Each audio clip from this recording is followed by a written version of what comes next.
Bismillahirrahmanirrahim. Assalamualaikum warahmatullahi wabarakatuh.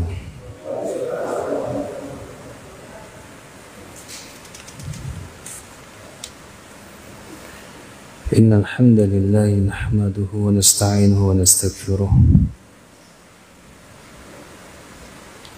wa nastahdi wa natubu ilaihi wa na'udzu billahi min shururi anfusina ومن سيئات أعمالنا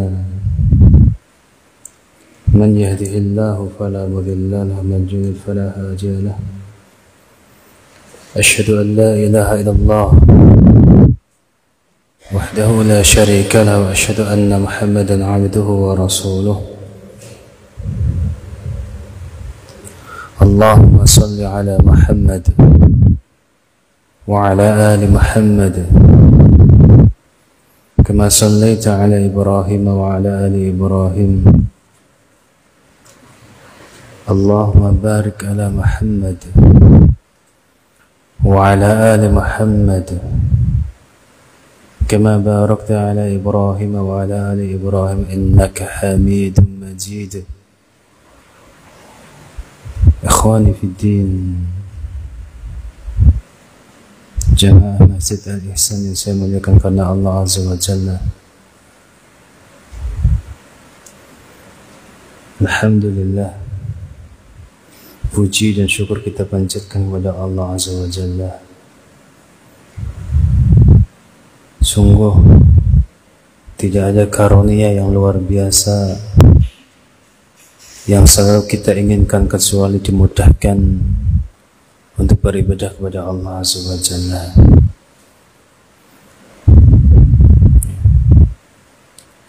Dan untuk supaya kita dimudahkan beribadah kepada Allah Azza wa Jalla, syarat yang paling agung, syarat yang paling nyata, dan ini biasanya saya nasihatkan kepada siapa saja yang bertanya yang tentang bagaimana caranya mereka bisa istiqomah dalam ibadah, yaitu dengan meninggalkan dosa.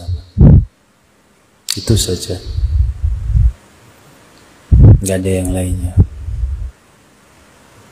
Dengan kita meninggalkan dosa baik kecil atau besarnya, maka kita akan mudah beribadah kepada Allah Azza wa Jalla. Jadi azam, bentuklah dalam hati kita, kokohkan dalam hati kita ingin meninggalkan dosa baik yang kecil ataupun yang besar. Karena itu yang diperintahkan kepada kita. Kalau ibadah mastata'tum, beda orang beda-beda mampunya, kadar kemampuannya beda-beda, tapi dosa semuanya mampu. Dan dengan meninggalkan dosa, seseorang ketika termotivasi ingin meninggalkan seluruh dosa, maka arahnya pasti ke ibadah. Seseorang tahu kalau meninggalkan sholat itu dosa, dia nggak mau dosa, dia akan sholat. Seseorang kalau tahu nggak zakat itu dosa, dia akan zakat, karena dia nggak mau dosa. Tapi berbeda kalau kita fokusnya pada ibadah, tapi dosa kita remehkan. Banyak sekali orang yang ahli ibadah, dosanya tetap jalan. Ahli ibadah, sholat khusyuk berjamaah, selalu di saf pertama, tapi lisannya tidak pernah sepi dari mencela orang, ghibah orang, fitnah orang, dan lain sebagainya. Sholat itu. Ada orang ibadahnya puasa nggak pernah sampai ketinggalan baik wajibnya ataupun sunnahnya. Ya. Tapi masalah menyakiti hati orang lain itu tetap jalan. Karena dia fokusnya di ibadah. Padahal seseorang itu ibadah itu mastata'tum, tapi dosa itu semuanya, nggak ada kita pilih-pilih dosa, itu nggak ada, nggak boleh. Setiap yang dosa kita tinggalkan. Maka cuma satu cara kita bisa istiqomah ibadah itu apa? Tanamkan dalam hati kita ingin meninggalkan seluruh dosa. Kalau kita itu tahu itu dosa, tinggalkan, pasti arahnya ke ibadah, pasti. Nggak ada yang lain. Tahu itu dosa, kita tinggalkan, arahnya kemana? Ke ibadah.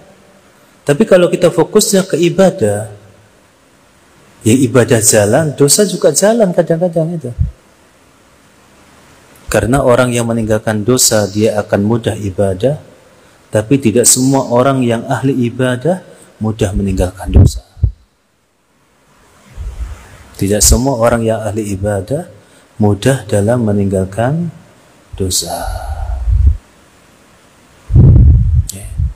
Muncul pertanyaan pada WA pribadi saya tentang bagaimana urutan shaf ketika sholat masbuk ataupun yang lainnya lah.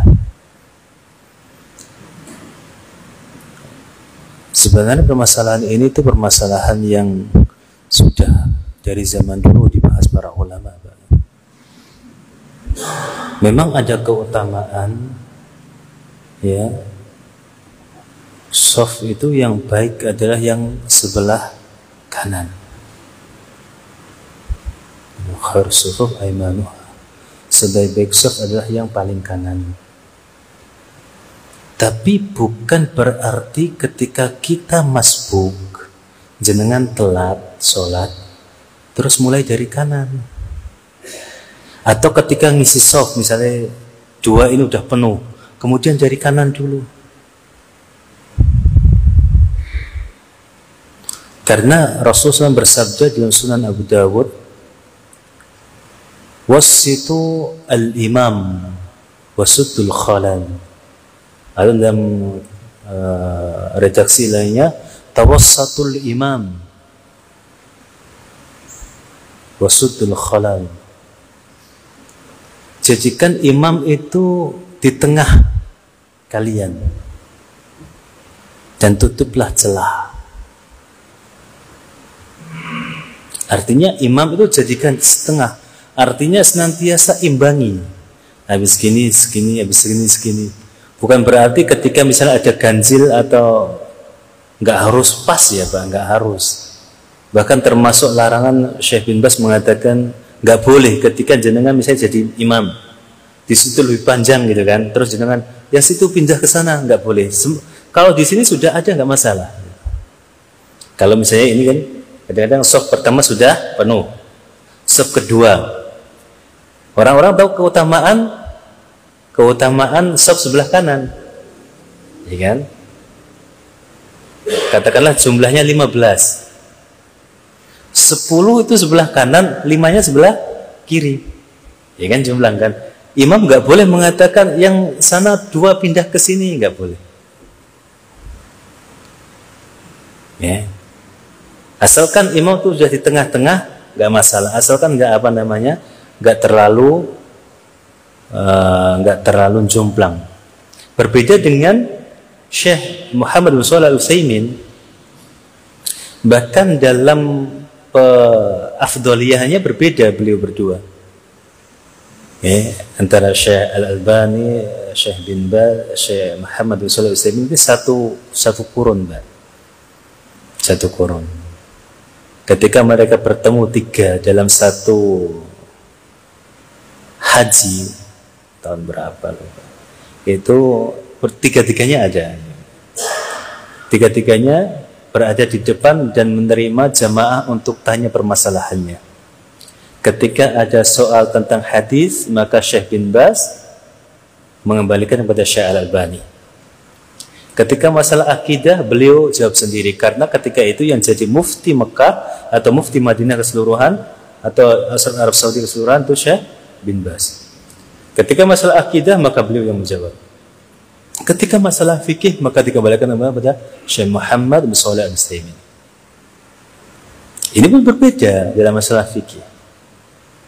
Kalau Syekh Muhammad bin Shalih Al-Utsaimin mengatakan, ya, kebaikan shaf kanan itu laisa alal itlaq, bukan untuk semua, artinya menyeluruh paling kanan paling bagus itu enggak. Beliau mengatakan bahkan kiri, sebelah kiri imam, ketika dia aqrabu minal imam, itu afdalu minal yamin al-abad. Jenengan katakanlah ini imam di sini. Ya. Sebelah kirinya imam ini, sebelah kirinya imam, kata beliau, yang dekat dengan imam lebih baik daripada yang sebelah kanan tapi jauh dengan imam. Gitu. Kalau Syekh bin Baz enggak, mengatakan seluruhnya sufuful aiman afdalu min sufuf aisar. Sufuf yang pertama, yang sebelah kanan pasti lebih mulia daripada lebih baik daripada sebelah yang kiri.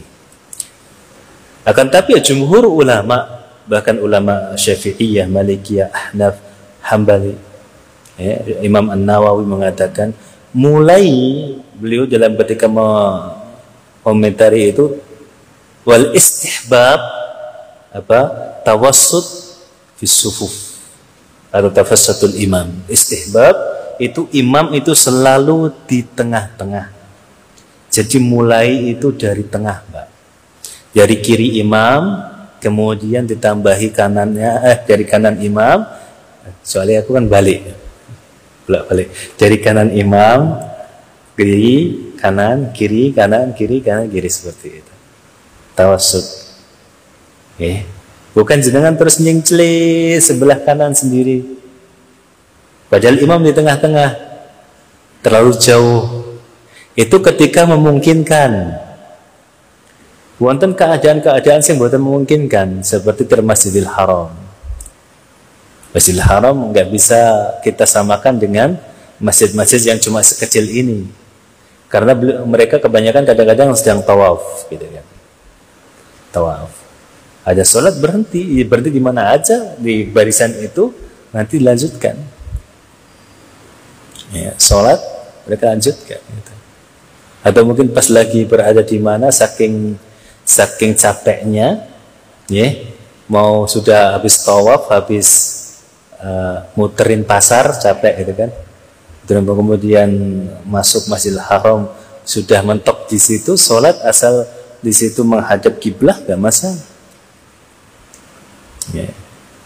Tapi ketika di masjid-masjid yang bisa dikondisikan, itu diharapkan soft dimulai dari tengah.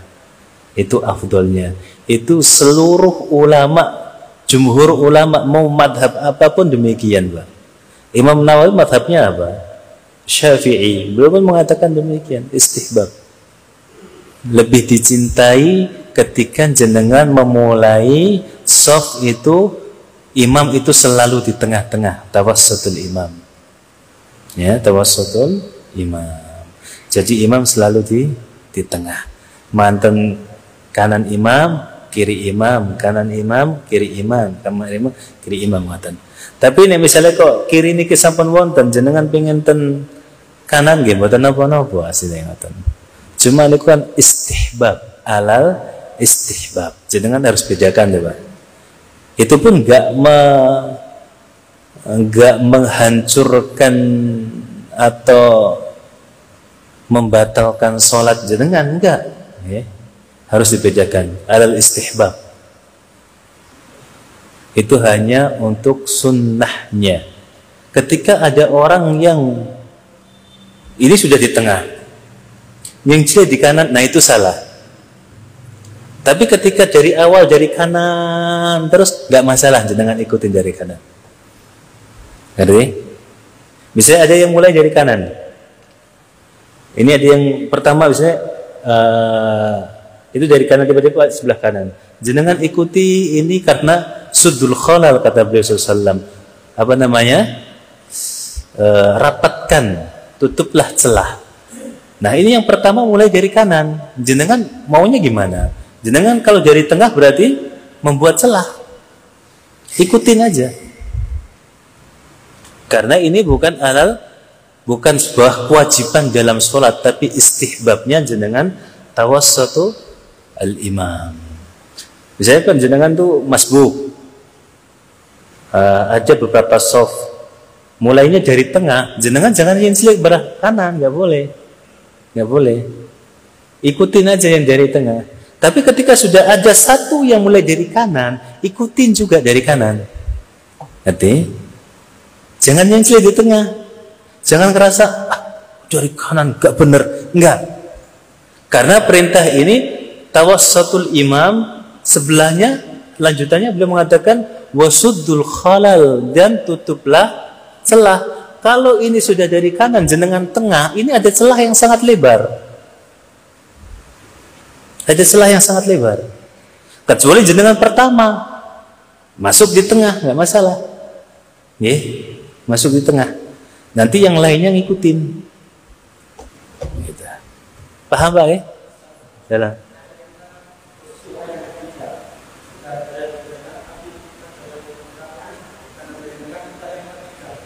Ambil yang tengah. Ambil yang tengah. Karena secara hukum mayoritas jumhur ulama mengatakan tengah lebih baik dari tengah. Sufuf lebih baik dari tengah. Dan kita pun nggak tahu mana yang lebih dulu kan, kecuali jangan tahu. Jadi ambil yang tengah. Tapi kalau sudah jenengan orang kedua di sini sudah ada, apalagi orang ketiga ini sudah kedua di sini, ikutin aja. Jangan nyenclek di tengah, apalagi jenengan paling ujung kiri. Musuhan berarti jenengan. Paham Pak ya? Dalam.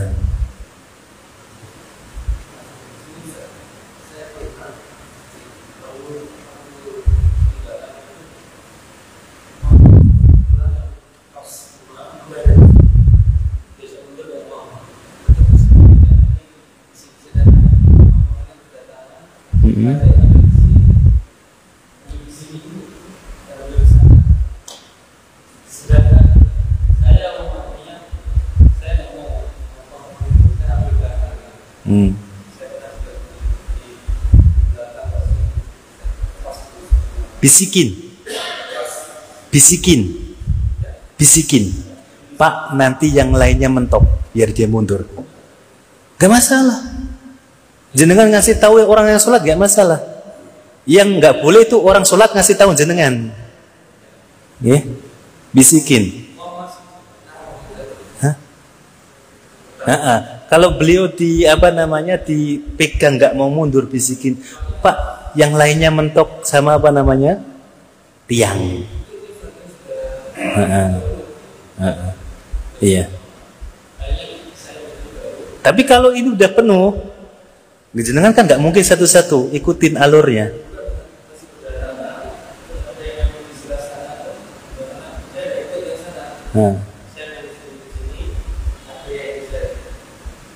Jadi gimana posisinya? Itu penuh.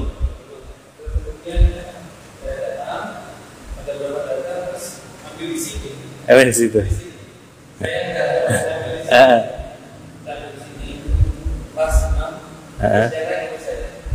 Jadi itu tugasnya harusnya yang makmum yang masbuk yang nomor 2. Atau kalau emang imam belum mulai itu udah di situ diatur. Itu tugasnya yang nomor 2. Tapi kalau sudah terpenuhi nggak apa-apa. Fasal ini nggak masalah. Nerusin ininya. Iya samping tiang kan? Nggak apa-apa. Nah nanti malah mentok jenengan.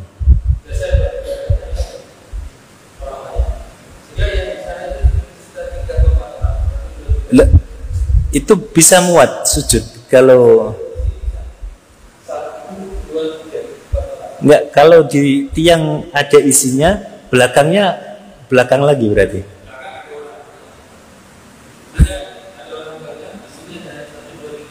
Ya udah biarkan itu, nggak masalah. Sebenarnya kalau ini udah ini ahsan diisi kalau emang ada softnya, karena ini belum diisi. Mau kemana mau ini asalnya diisi fasal tiang ini. Kalau memang sudah terlanjur, mau gimana lagi gitu kan? Ada fasal nggak masalah. Daripada jenengan memutus soft yang harusnya misalnya ada di sini, nggak masalah. Tapi kalau emang dia misalnya 1, 2, makanya ketika jenengan datang, siapa saja datang ada yang salah itu dikasih tahu, Pak mundur, nanti yang datang belakangan mentok tiang, dibisikin nggak masalah. Kadang-kadang nggak paham gitu kan, dijawab Pak mundur gitu, nggak paham. Nah kalau anak kecil kan gampang diseret atau di itu. Kayak Ibnu Abbas kan tinggal begini. Nah kalau orang tua jenengan gimana? Kadang-kadang orang tua tiba-tiba jogrok di situ karena ya, kejauhan. Allah. Nah, ambil nggak masalah. Ambil. Nanti isi selanjutnya. Wallahu a'lam bishawab. Karena ini belum terisi. Kecuali jenengan cuma 2 orang yang di situ bisa dikasih tahu. Kadang-kadang satu dikasih tahu, yang satunya ngikut gitu. Satu dikasih tahu Pak mundur, atau yang satunya diseret ke belakang dia mundur, satunya itu biasanya ikut mundur. Biasanya ya. Pokoknya ketika ada permasalahan itu, ketika memang sudah ada yang dari kanan, karena kita kadang-kadang sholat itu, ya sholat kan seberhentinya kita kan, gitu kan. Ada musola-musola yang mengikuti madhab kalau mulai soft dari kanan gitu. Misalnya jenengan masuk ke musola itu udah mulai dari kanan, jenengan jangan nyusul di tengah, ikutin aja. Ikutin aja. Karena itu bukan sesuatu hal yang membatalkan sholat.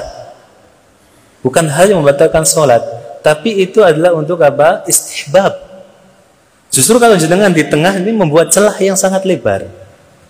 Jenengan bukan bukan tawassul salat sufuf, bukan menyambung sufuf, maka menciptakan jarak yang sangat lebar. Itu. Karena memulai dari tengah itu bukan suatu kewajiban loh, Pak. Bukan suatu kewajiban. Bahkan ketika jenengan sholat 2 orang, posisi makmum di sebelah kiri nggak membatalkan imam dan makmum, enggak. Memang ahsannya makmum sebelah kanan. Tapi ketika jenengan memang ada yang misalnya di sebelah, kadang-kadang sebelah mana sih? Sini, misalnya gini kan? Sini. Jenengan ada yang baru datang, udah sholat gitu kan, sholat. Ada yang mau imaman sama jenengan gitu kan. Tiba-tiba datang sebelah. Nah, itu nggak masalah. Itu bukan suatu hal perkara yang ketika jenengan ambil di kiri kemudian sholatnya mereka batal, enggak. Istihbab untuk mendapat pahala yang lebih banyak, cara terbaik. Imam ketika dua-duaan, ya sebelahan kiri kanan. Itu. Kenapa sebelah-sebelahan? Karena ini meminimalisir apa? Sudul khalal. Kenapa sih harus mepet? Karena Rasul memerintahkan supaya menutup celah. Kalau jenengan agak ke belakang, ada celah, gimana? Sholat 2 orang, yang satu agak depan, satu agak ke belakang dikit saja, menandakan itu imam gitu kan. Tapi nanti ada apa? Ada celah. Padahal Rasul mengatakan suddul khalal, tutup celah.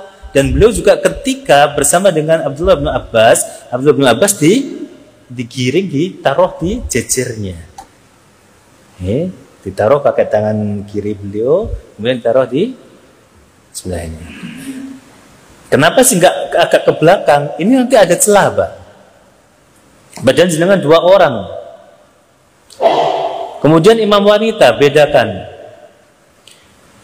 Imam wanita menurut Ummul Mukminin Aisyah radhiyallahu anha itu bukan di depan, Pak ya. Ketika para wanita sholat ada salah satu yang jadi imam. Tapi wasatohun.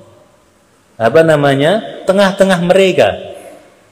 Saya itu pernah lihat di pesantren sudah besar mempraktekkan imam wanita itu imamnya maju. Enggak. Imam wanita di tengah-tengah, sejajar. Ini yang imamnya. Sejajar. Harus dibedakan. Kalau yang perempuan, yang laki-laki jenengan, kalau ada yang mau mundur sedikit kayak gini, enggak membatalkan sholat, tapi nanti ada celah. Itu yang tadi saya awal katakan. Seseorang kadang-kadang kita itu banyak beribadah, tapi enggak begitu fokus terhadap dosa. Padahal membuka celah termasuk menyelisih perintah Nabi, dan bisa jadi itu dosa. Tapi kalau seseorang tuh fokusnya ingin menghindarkan diri dosa, ini dosa, maju dia gitu. Kalau seseorang kita fokusnya ingin meninggalkan dosa, Kadang-kadang sekecil apapun dosa itu kita tinggalkan arahnya ke ibadah. Tapi kalau orang itu fokusnya ke ibadah, dosa dia nggak begitu peduli. Ya udah, ibadah jalan, dosa jalan. Tapi kalau seseorang itu fokusnya ingin meninggalkan dosa, sekecil apapun mungkin nggak menutup celah, ya kan? Nggak menutup celah gitu kan? Nggak apa-apalah, segini-gini nanti sesek, kan nggak masalah gitu kan? Tapi kalau dia fokusnya ingin meninggalkan dosa sekecil apapun, dia akan merapatkan diri, Pak. Karena Nabi merintahkan apa? I'tadilu, lurus, rapat. Kemudian wasuddul khalal, dan tutuplah celah-celah di antara kaki-kaki kalian. Itu perintah Nabi. Ya, perintah Nabi. Dan kita sudah mendapatkan perintah dari Allah Azza wa Jalla, wa ma ataakumur rasul fakhudhu wa ma nahakum anhu fantahu. Apapun yang diperintahkan Nabi ambil, yang dilarang tinggalkan. Bisa jadi ketika jenengan meninggalkan apa yang diperintahkan Nabi, itu ada dosa yang sangat besar. Kan sepele kan? Antara sholat rapat sama enggak gitu kan? Ringan, Mbak. Oke, enggak membatalkan sholat, iya. Tapi kalau jenengan fokusnya ingin meminimalisir dosa kita, pasti akan mau rapat sendirinya. Kalau kita fokusnya cuma ibadah, yang penting gelem sholat gini-gini, ya udah nggak masalah. Ya. Udah sholatnya jadi. Jenengan sholat mau misalnya sama kayak anjing gini juga, sholatnya jenengan nggak batal, nggak batal. Cuma ya di situ ada dosa dan bahkan nggak mendapatkan pahala. Oke. Sholatnya sudah terpenuhi, sudah dapat contreng sholat, tapi nggak dapat pahala gara-gara jenengan meremehkan larangan Nabi. Rasul mengatakan kita dilarang sujud seperti sujudnya apa? Anjing. Sujud anjing gimana? Tangannya ini, sikutnya nyatu di lantai, gini. Itu membatalkan sholat enggak? Sholat jenengan nggak akan batal gara-gara itu. Belum ada ulama yang batalkan atau memasukkan sikut kena lantai ketika sujud dimasukkan dengan kata sama dengan kayak kentut. Kamu buang itu nggak pernah pembahasan seperti itu, Pak. Itu nggak nyentuh. Nah itu khilaf bainal ulama. Ada yang mencukupkan ala jabahah, ya maksudnya jabahah ini. Maka ini hidung nggak masuk. Ada yang mengatakan jabha itu wajah semuanya. Kan kita umirtu an asjuda ala sab'atin a'dha. Kita diperintahkan sujud pada 7 anggota badan. 2 telapak tangan, 2 lutut, sama jari jemari, kaki dan ini khilaf bainal ulama. Memang ahsannya semua kena. Tapi apakah ini saja cukup? Nah ini yang jadi khilaf para ulama. Madhab Syafi'iyah mengatakan ini saja cukup. Tapi kalau jenengan berbicara paling baik, ya paling baik seluruhnya. Kalau kita bisa seluruhnya, kenapa cari yang nggak jelas gitu kan? Maksudnya nggak jelas itu kadang-kadang pahalanya kurang atau bahkan diterima atau enggak gitu kan? Kita mampu loh sama hidung, gitu loh. Adapun orang lain, ketika kita mengingatkan orang lain, Pak, kata kudune irungnya nggih kena, nggak Mbak? Orang itu mau menerima, monggo, enggak, ya enggak masalah. Tapi kalau itu kan kita berilmu itu kan untuk kita amalkan. Kalau kita tahu yang terbaik itu dengan hidung kena itu lebih bagus, ya sudah amalkan itu. Ya kan? Kita tahunya diperintahkan sholat hidung kena, tapi ini nggak sampai membatalkan sholat, nggak sampai membatalkan sholat. Kalau nggak dapat pahala mungkin, karena beliau SAW pernah bersabda, ada seorang sholat sitin sana 60 tahun nggak diterima, kadang-kadang Yang beliau mengatakan apa? Yutimmu atau yutimma ruku'ahu wa la yutimma sujudahu. Ahyan yutimma ruku'ahu wa la yutimma sujudahu. Atau sebaliknya. Kadang suatu kesempatan rukuknya sempurna, sujudnya enggak. Kadang suatu sujudnya sempurna, rukuknya enggak. Gitu. Tapi enggak diterima. Jadi maksudnya enggak ada apa? Enggak dapat pahala sama sekali. Enggak ada yang kita harus bedakan antara yang membatalkan sholat atau menghilangkan pahala sholat. Gitu. Harus bedakan. Jadi ketika perkara yang membatalkan sholat, ya kita harus ngomong, Pak, batal dengan sholatnya. Tapi kalau cuma mengurangi pahala, ya bukan cuma gitu. Cuma kalau kita bandingkan dengan membatalkan sholat, ya cuma. Jadi sujud yang sempurna itu atas 7 anggota badan, itu yang sempurna. Dan beliau mengatakan apa? Wajah. Para ulama mentafsir ada jabha wal anf. Apa ini dengan hidung. Tapi mazhab Syafi'iyah mengatakan ini pun cukup gitu. Ini cukup saja, ini cukup. Ini cukup gitu kan. Tapi kalau kita bisa yang terbaik, kenapa cuma cukup gitu? Kalau nilai kan kita itu ada nilai cukup, ada nilai baik, ada nilai lebih baik, ada nilai sempurna, ada nilai istimewa gitu kan. SC jenengan dulu kan kata baik. Kalau ada yang lebih baik atau bahkan sempurna, kenapa cari yang cukup gitu loh. Tapi kalau kita sudah sempurna, ya jangan nyalahkan yang sudah cukup. Paham? Kalau kita sudah melakukan yang sempurna, ini orang mampunya ngelakuin yang cukup, ya sudah biarin gitu. Karena nanti itu kita sendiri-sendiri.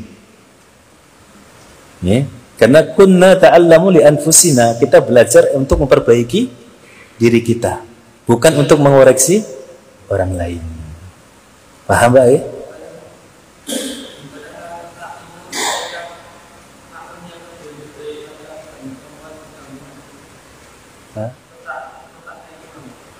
Ketika makmum, ketika laki-laki dan perempuan, maka makmum pertama di sebelah kanan imam. Perempuan, kalau dia istrinya, ya, kalau bisa katakanlah begini, yang satu anak, para ulama mengatakan, katakanlah saya kasih faedah nanti, yaitu kalau sholat 2 orang, laki-laki perempuan, kalau dia istrinya, kata Syekh Shalih Al-Fauzan mengatakan, la ba'sa ala yamini, maka dia enggak masalah dia berdepetan di sisi kanannya. Kalau dia istrinya, enggak masalah, enggak harus di belakang jauh-jauhan. Tapi kalau enggak mahram apa ya jauh kan. Tapi kalau dia wanita enggak masalah di sampingnya. Tapi kalau dia bertiga, maka yang di sampingnya miliknya laki-laki, wanita di belakang. Tapi kalau yang satunya anak kecil, nggak dihitung. Jangan kemudian anak kecil taruh di sini. Bisa ibunya masuk ke depan nggak masalah. Anak kecil kan nggak, itu kadang-kadang sholat ke sana kemari.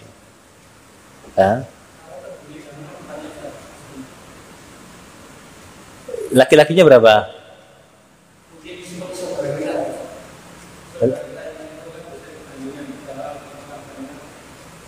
Laki-laki perempuan.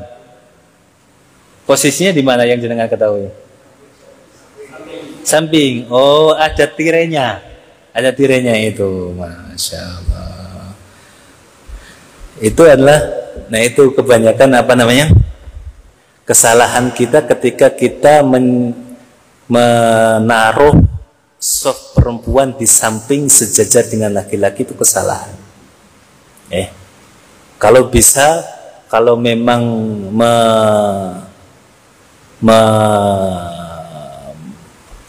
mampu lah gitu, pisah dengan tembok nggak masalah.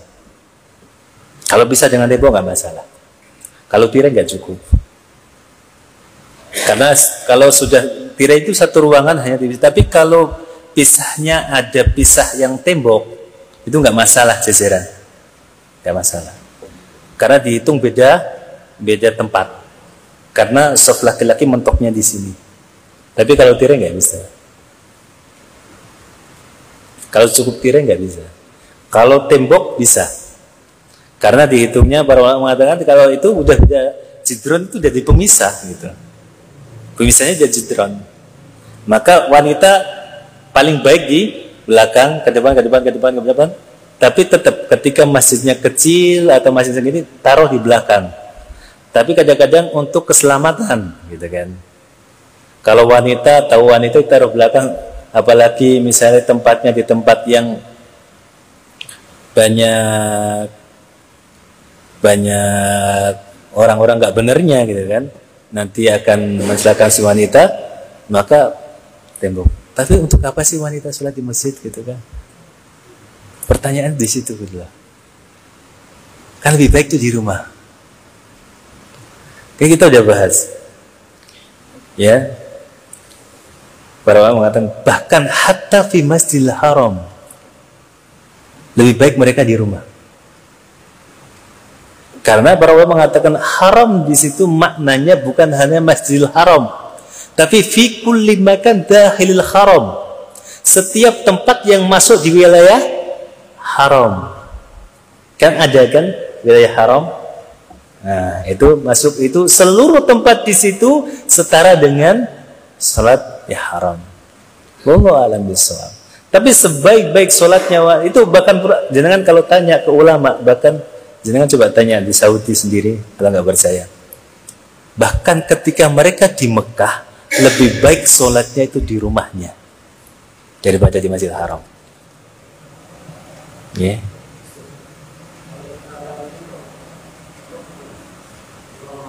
Umrah Ramadan.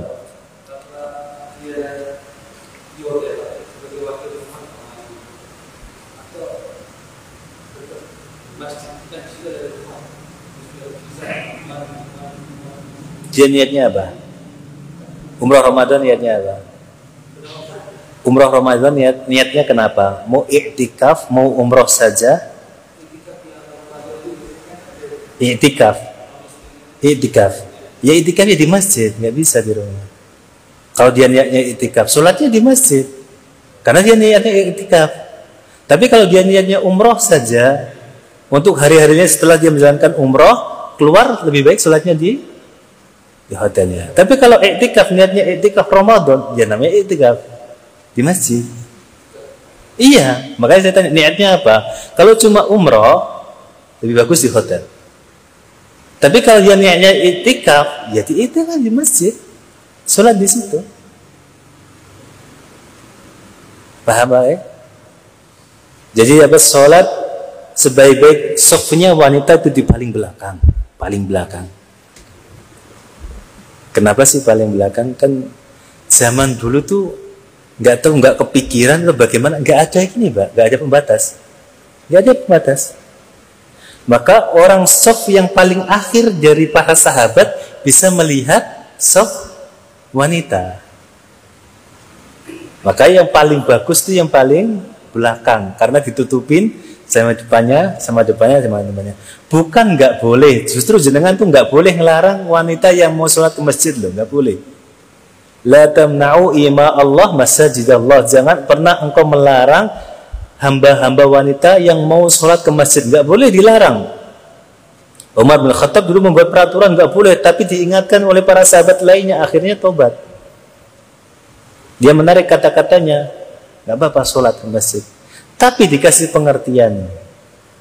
Sebaik-baik sholatnya wanita adalah di qur'i baitiha, di tempat rumahnya yang paling tersembunyi. Ya, tapi kalau mereka mau di masjid ya nggak masalah, harus difasilitasi sama masjid yang tadi. Ya kayak jenengan bikinin yang lebih bagus lah pembatasnya, atau ditaruh di belakang atau bagaimana. Nggak boleh dilarang loh Pak. Jadi ketika saya mengatakan, loh kok masjid, bukan kok wanita sholat, bukan saya melarang, enggak, sama sekali. Boleh wanita sholat di masjid. Bahkan jenengan ketika istri jenengan mau sholat ke masjid, jenengan enggak boleh ngelarang sama sekali, enggak boleh. Ya masih. Ketika misalnya jenengan umrah, aku mau di Masjidil Haram saja, enggak masalah. Saya mau sholat tiap itu di Masjidil Haram, tapi diberi pengertian. Pahalanya di Masjidil Haram lebih besar dari apa? Enggak jauh lebih besar ketika jenengan sholat dalam bersendirian di tempat yang tertutup, di rumah yang bisa biasa kita singgahi, mau di hotelnya, di penginapannya, atau yang mana.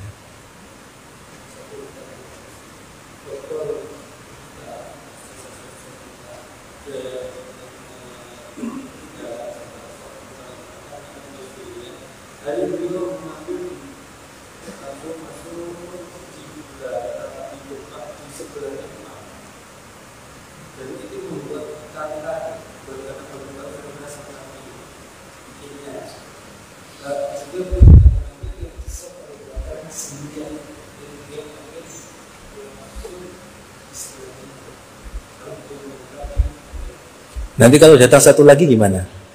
Kalau datang satu lagi? Ya enggak, kalau datang satu lagi. Nah iya. Nah itu. Nah ini. Itu memang salah satu pendapat seperti itu, mengambil di samping imam. Tapi ini masalahnya nanti kalau datang satu lagi, apa di sebelahnya imam lagi gitu. Ya kan? Gak masalah, artinya gini. Ketika memang tidak memungkinkan,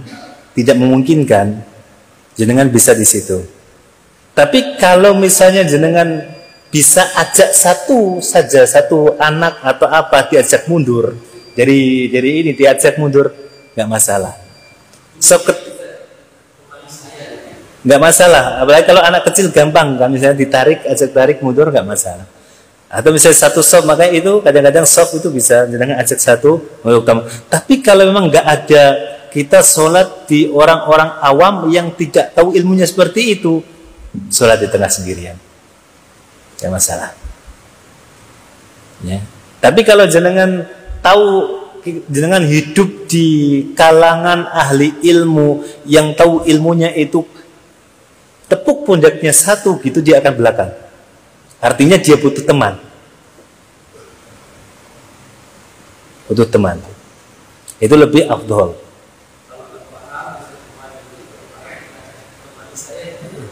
Iya, kalau jenengan nanti malah gini, kan kadang-kadang orang nggak paham, jenengan buat orang batal, sholat.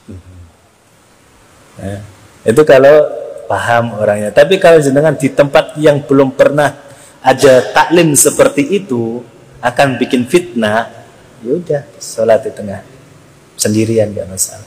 Ada larangan tentang sholat sendirian di satu shaf.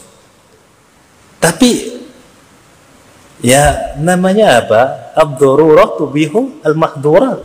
Ada mahdurat, ada larangan. Tapi kalau sesuatu yang darurat itu membolehkannya dilarang. Jangankan cuma jenengan sendirian di shaf. Kalau darurat minum khamr juga boleh kan? Gimana kan? Darurat jenengan minum khamr boleh gitu. Ad-darurat tubihu al-mahdurat. Darurat tubihu al-mahdurat. Sholat sendirian tidak masalah.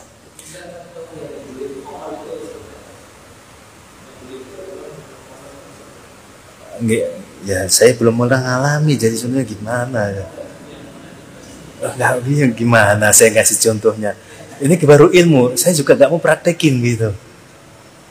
Nanti barangkali ada yang mempraktekkan gitu kan, ketika pas, nah kok bisa dapat komernya dari mana kan juga nggak tahu gitu kan. Atau mungkin dia bepergian sama orang banyak, yang itunya orang-orang yang nggak ahli sholat, tiba-tiba qadarullah masya'a fa'al, longsor, gempa, jerak. Dia bersama dengan orang-orang yang bawa khamr semuanya. Air di mana? Nggak ada. Adanya khamr yang dibawa. Iya nggak? Jenengan mau nunggu keringetan jenengan kan nggak mungkin gitu. Netes satu barangnya nggak mungkin.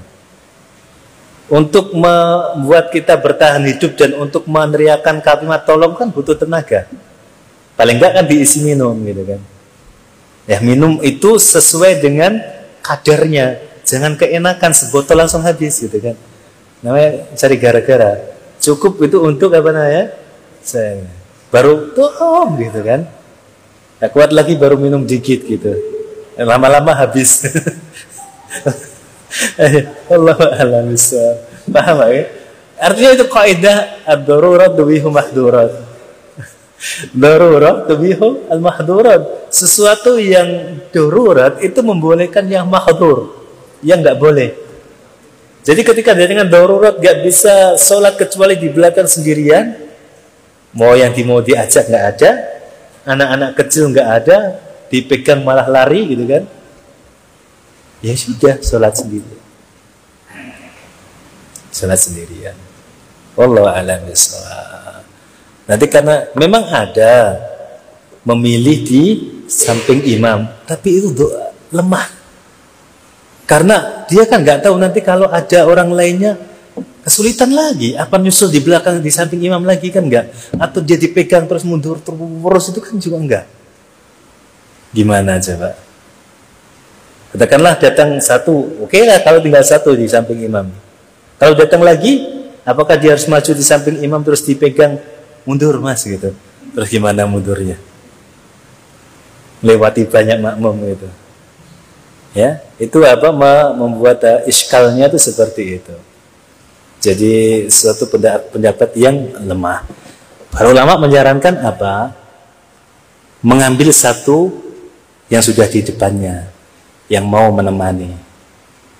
Pahalanya juga enggak kalah. Ya, menemani seseorang dalam hajatnya itu, bahkan sholat ketika jenengan sudah sholat isya ini. Ada orang yang buru-buru, belum sholat isya, jenengan udah sholat isya, jenengan sholat nemenin beliau, dapat pahala tuh belum.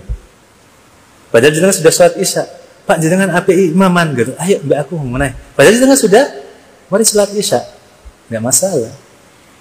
Ya, karena para sahabat dulu ada yang sudah sholat bersama dengan Nabi, ketika pulang di kaumnya jadi imam. Pulang di kaumnya jadi imam, sholatnya 2, mendapat pahala 2. Bukan bid'ah loh Pak. Karena yang pertama sholat wajibnya, yang kedua sholat sunnah. Dia mengimami. Nah ini bolehnya bermakmum kepada imam yang sholat sunnah.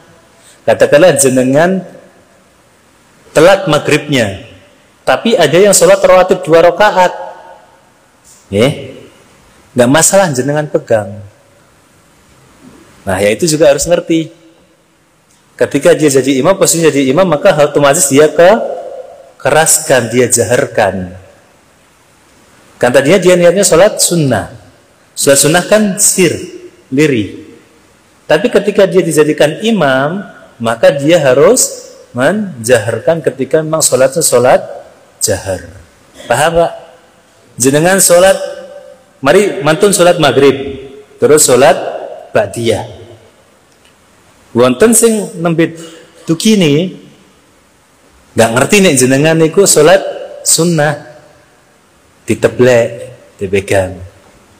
Artinya pengen jadi makmumnya jenengan, maka jenengan jaharkan untuk membantu si makmum.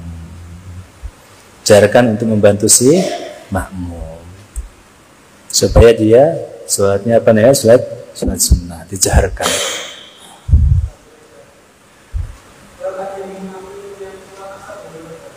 Dalam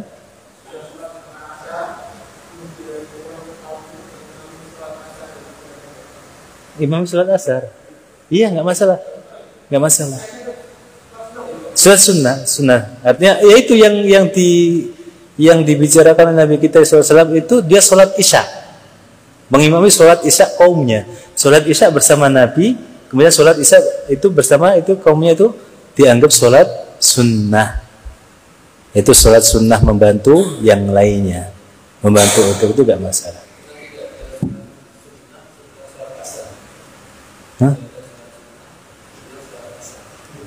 Kalau untuk dalam rangka membantu yang lainnya, misalnya kalau memang gak ada. Tapi kalau memang seseorang itu kan kita sudah bahas dalilnya. Man atal masjid wassalat, atau man atal masjid, orang yang datang masjid kemudian qad atamma shalah, dan salat itu sudah sempurna. Ya, kutiba misla apa namanya? Allah alam, saya lupa nasib gimana. Artinya orang itu ketika dia sholat dan imam itu sudah selesai, lafadznya saya lupa. Nanti saya kalau saya ingat saya itu. Ketika dia ada sholat, kemudian imam sudah selesai, maka dia ditulis pahalanya itu seperti sholat berjamaah tanpa dikurangi sedikit pun pahala meskipun dia sholat sendirian. Remang-remang Pak, khawatir saya. Remang-remang, ingatannya remang-remang. Saya main remang-remang. Lafadznya bagaimana? Sebenarnya kita sudah bahas ini sering ya.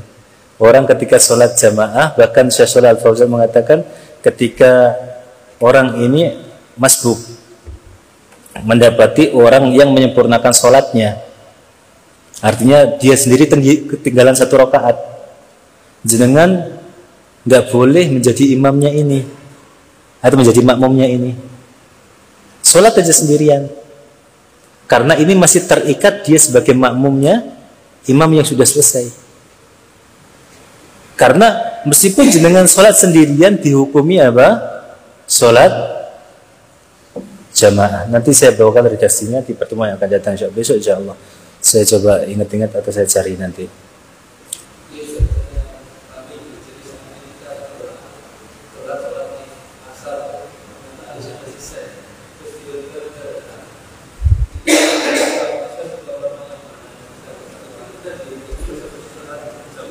Iya. Iya. Iya. Meskipun kita sholat sendirian. Nanti saya bawakan dalilnya, lupa saya.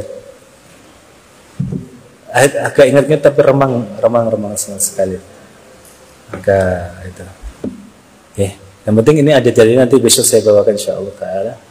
Atau bahkan kalau ada yang ingat, yang hafal.